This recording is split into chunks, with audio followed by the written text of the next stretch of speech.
Hey, tu sais, c'est l'année des élections? Bien sûr, il y a les élections en France, mais aussi aux États-Unis, au Mexique, en Inde, en Russie, en Indonésie, etc. Alors, parlons du mot élection. Encore un mot latin, electio, qui veut dire choix. Bon, le mot choix, tu ne le connais peut-être pas. C'est le nom du verbe choisir. C'est assez logique car tu dois choisir entre plusieurs personnes ou partis politiques pendant une élection.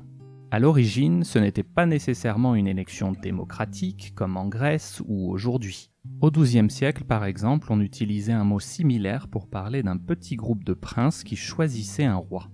De nos jours, tu as beaucoup de types d'élections. Ça commence très tôt car à l'école, on doit choisir un délégué de classe. C'est l'élève qui va représenter les autres élèves pendant un conseil de classe, car il a peut-être des informations que les professeurs n'ont pas. Puis il y a les élections législatives pour les députés de l'Assemblée nationale, les élections présidentielles pour le président ou encore européennes pour le Parlement européen. On a parlé du nom, maintenant l'adjectif, être élu, qui a des utilisations intéressantes qui ne se limitent pas aux élections. Tu peux le trouver dans des idées religieuses. Par exemple, on peut parler de peuple élu dans un texte religieux. C'est une façon de dire que cette population a été choisie par Dieu.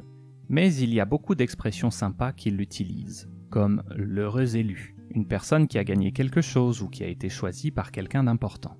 L'élu de ton cœur est la personne dont tu es tombé amoureux ou amoureuse. Ou encore un élu local qui est une personne politique qui a un mandat de maire d'une ville. L'origine de ce mot est eslit en latin qui est devenu élite en français d'aujourd'hui. On parle d'élite pour des personnes qui dirigent, donc les ministres ou présidents. Ça peut aussi être pour une grande compétence, même si ça vient de l'idée de choix à l'origine. Un tireur d'élite, par exemple, est un sniper.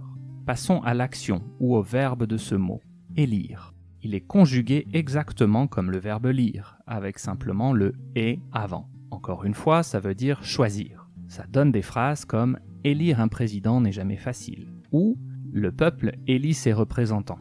Un électorat est un groupe de personnes qui votent. On peut l'entendre par exemple quand un politicien parle de limiter l'immigration pour plaire à l'électorat de l'extrême droite. Il veut avoir les votes des personnes qui votent contre l'immigration. Donc, il fait un discours à ce sujet.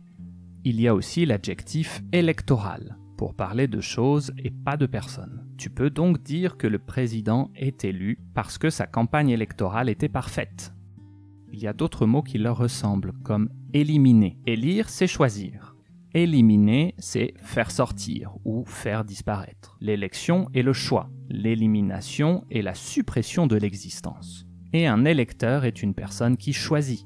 J'aimerais faire un jeu qu'on va appeler le jeu de la phrase la plus longue.